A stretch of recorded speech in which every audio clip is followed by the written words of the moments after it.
You know, the last time we saw that Apple AirTag was at the Naples post office. Yes, and then we wanted to see how it tracks to go from Florida in the U.S. all the way down to Australia. I am really curious about where this AirTag is going. Let's get into it. Let's do it. Well, it was November 1st that we were at the post office. Right. About 9 o'clock in the morning when the post office opened. Just when they opened. It was a good thing, too. Unfortunately, the people behind us weren't too happy about us doing an international package with a teller that was probably not too versed on how to do it. Well, I think she knew how to do it. Her system was kind of cumbersome because the government has you fill out paperwork and then everything had to be tapped into the computer system, which, you know, is a nobody's right. individual wasn't process. Her fault. Right. It's just how that process plays out.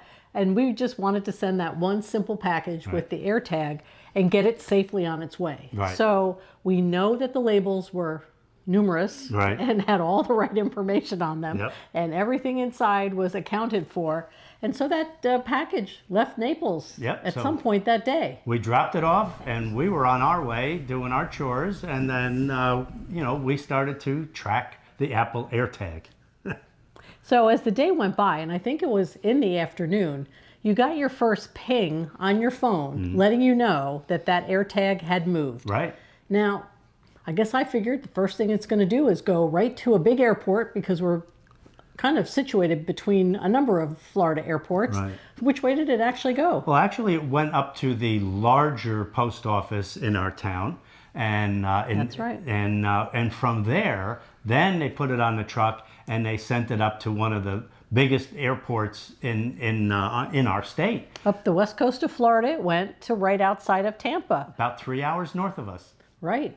And I thought for sure, here we go. It's going straight to the airport. Yeah. This is great. I thought it was a little odd. I said, I'm surprised it's going up to Tampa and not to Miami. But, you know, they got the system. They know what they're doing. Oh, I think they heard you. Yeah. Because you know what happened after it went to Tampa? Now, that was on November 1st. Right. But what about the next day? Wow. Your phone pings again. That's right. And it did leave Tampa. It did. Yep. It so left just Tampa. as you said, it left Tampa. Right. And where did we next see it? Back down here in Naples. In Naples. About 2 miles away from the post office where we first dropped it off. Right. I have no idea yet how or where that thing really went. I don't know either because it was showing that it was in a neighborhood, a community. It wasn't at a post office. So I don't get it. So Did someone take the packages home on the way to the next stop? The guy went for lunch. I don't know. It was breakfast. Yeah. It was early. I don't know. And it stayed there for a few hours because we kept checking, saying, is that even right? What's going on? Right. It was still there. Right. But then it got on the road again. It did. And it's on the road to Miami. Right. So the next place we picked it up was outside of like in Doral. Right. So outside the greater Miami area, but kind of close to the city. Right. And we thought, okay, well, if it didn't get to the Tampa airport, it's got to be going to the Miami airport. Right. It's right here. Which kind of makes sense that That's it would a leave big out of one. Miami, especially, you know, from being sent down here in the southwestern part of the state. That's right. Yeah. You know, so interesting because it sat there in Miami for a while and we were on our computer and you said, you know what, let me see what the U.S. Postal Service says on their own tracking website about my package. Because now it's been to the big post office in Naples, to Tampa, to Naples again, over toward Doral. Right. What did you learn when you went to the USPS site? So it was the following day and I went over to their site and as you can see, they said that, well, a label was created, but we don't have your package, you know. Sounds like it didn't go anywhere, but it's sure been busy. It's been busy going no place, yeah. So. Now, the next thing that was kind of funny to me was yet again the next day. Now we're on November 3rd, third day that they've had our box with the AirTag in it, still showing just label created, like it didn't go anywhere. It left the terminal area in Miami, and it went north on the east coast of Florida. But by a vehicle, I assume a truck, because it quickly stopped at a McDonald's truck stop.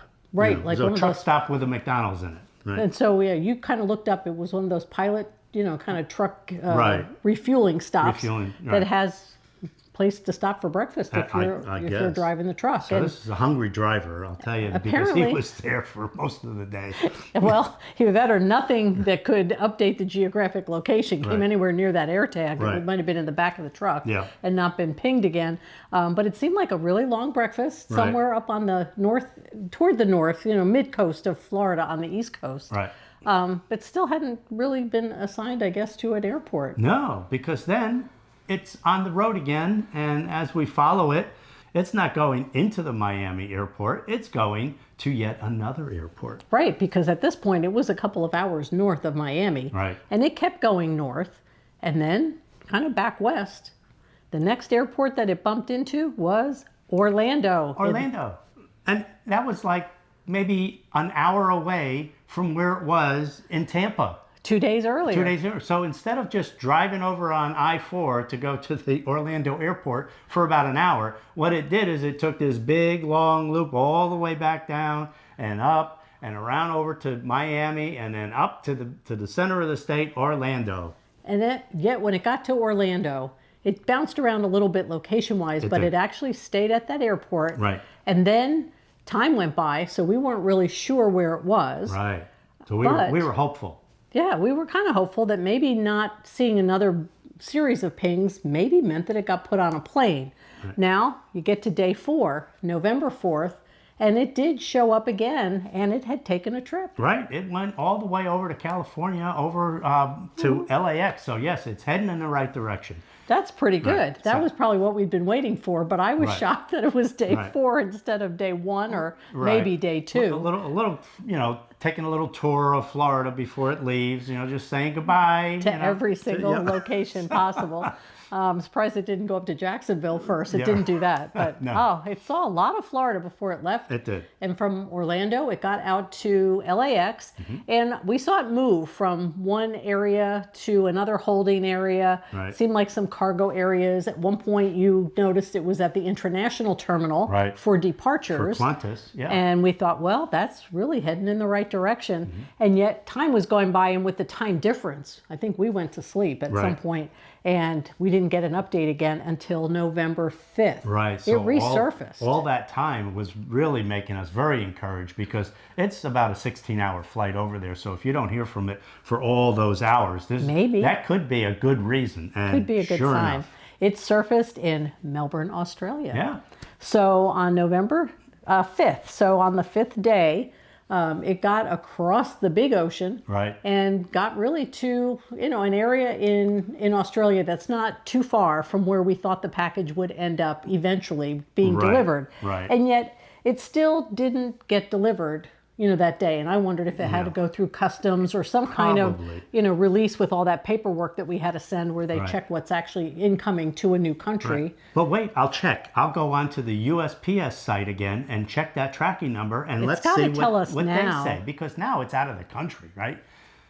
Well, the label was created, but No we, update? We have no idea. We really don't have your package, or we're not owning up to having your package. It's just the label's been updated, and there is no how did they call it? The status update is not available at this time. Yeah. Isn't that funny? Now, if you didn't have an Apple AirTag in the experiment Right. and you just sent a package to a friend or a family member, that's really all you would know otherwise. You would go online and do the usual tracking, You look at your tracking. and it would all tell you 4 or 5 Right. days later, no That- information That's is still- available. I mean, How at that wild. point, maybe somebody would go back to the post office and say, What Is happened?" that box still sitting under your counter someplace? What happened to it?" But But meanwhile, they did send it out that very first it day. was all the way over there. So Now, the last time we tracked it for this episode was on November 6th, which was, well, on Sunday, we woke up and thought, good time to check again Mm-hmm. and see if this has cleared customs or if it's still where we left it on Right. its arrival in Melbourne. I think it had moved around. it did. It was funny because it goes from building to building. The little dot moves and. It didn't go very far, Didn't go literally very one or far. two buildings Now, away. Let's bring it over to this building. Okay. Well, yeah. it was Sunday, so So maybe not too much happens on Sunday. Right. Well, we also have to remember that the not only the time difference, but really the day difference. So Right. So- So they'd be heading into Monday.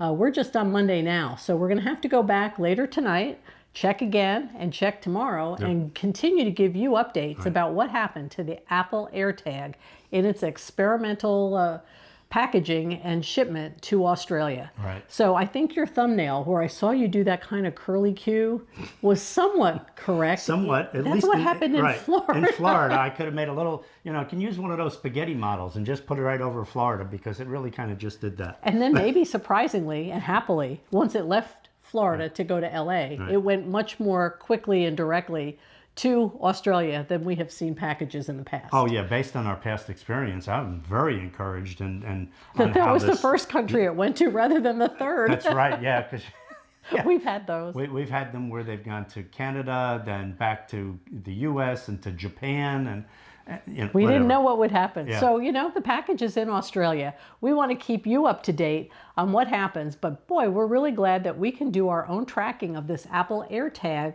with the information it's transmitting. So far, it's been great. It really is working well, even though it's in the package. It's in the package. It picks up every time that there's some other Apple device nearby to give it a geographic update. So definitely recommend them. And there's a link below if you wanted to go and get. They have them on Amazon. There's a link below if you wanted to find out about them. If you're going to do any kind of travel and you want to put this into your suitcase, I think it's a great idea. Yep, so we are not done yet. The package is not delivered, but it is in Australia. So stay tuned. We'll have an update for you in the next day or two to let you know where else this package has visited. And if it does get delivered, you'll be the first to know if you turn on notifications and subscribe to this channel. We hope you have already, but if you haven't, I invite you to subscribe now and do go turn on those notifications, which give you the early read every time a new episode is posted to the channel. And if you found this informative and maybe a little bit of fun, please give this episode a thumbs up. We really appreciate it. All of those things help our channel to be distributed out to other people who will enjoy travel-related videos that we're putting out. And we want to keep you up to date with all the latest technology, including the AirTags, which are available for the, the Androids and for Apple. Right. We happen to be using the Apple product because it matches our phone, but you might need the either one. Definitely check out that link that Rich left for you in the description below. And if you want to see more of our cruising adventures and travel adventures, make sure you head to the video right over here before you leave. We'll see you over there. Bye for now.